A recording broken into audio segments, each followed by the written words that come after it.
नमस्कार सर्व शेतकऱ्यांनाच आता आतुरता लागलेली आहे। पावसाचं प्रमाणही वाढत आहे, पूर परिस्थिती आहे आणि त्यामध्ये भरपूर मोठ्या प्रमाणावर पाऊस झालेला आहे इतरत्र आहे का नाही। त्यामुळे आता 1 तारखेपासून काय केलेलं आहे, अनुदान वितरणाचा टप्पा सुरुवात केलेला आहे। मग ते अनुदान कुणाला मिळणार आहे, तर ज्यांचे घर वगैरे भांडे संसार उद्ध्वस्त झालेला आहे तर अशांना 10,000 रुपयाचं अनुदान काय झालेलं आहे 1 तारखेपासून देण्यास सुरुवात केलेली आहे।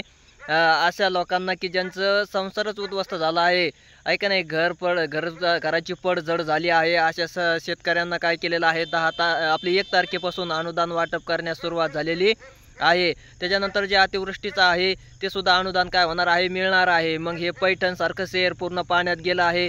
त्याच्यानंतर असे बरेच नदीकाठचे गावं काय केलेले आहे, पाण्यात गेलेले आहे, त्यांचे संसार उद्ध्वस्त झालेले आहेत, आपण ते पाहत आलेलो आहेत का नाही। हे सर्व लोकांना काय होणार आहे, ज्यांचे असे संसार उद्ध्वस्त झालेले आहेत, घर वगैरे वाहून गेलेले आहे, पडझड झालेले आहे, यांना तात्काळ 10,000 रुपयाचं अनुदान काय केलेलं आहे, शासनाने जाहीर केलेलं आहे।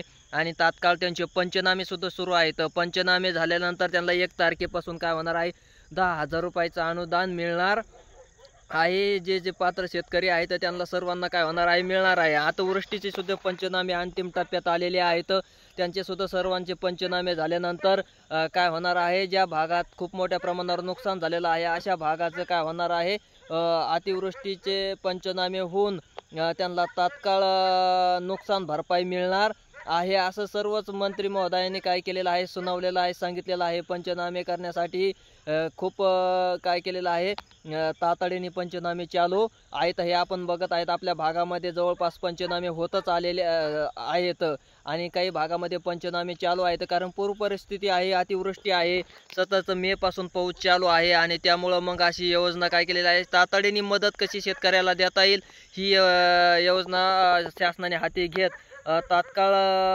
काय करायचं आहे, मदत शेतकऱ्यापर्यंत कशी पोहोचून हे काय केलेलं आहे, पाहिलेलं आहे। आणि 1 तारखेपासून शेतकऱ्याच्या खात्यामध्ये अतिवृष्टीचं नुकसान भरपाई ही काय होणार आहे, मिळणार आहे। धन्यवाद।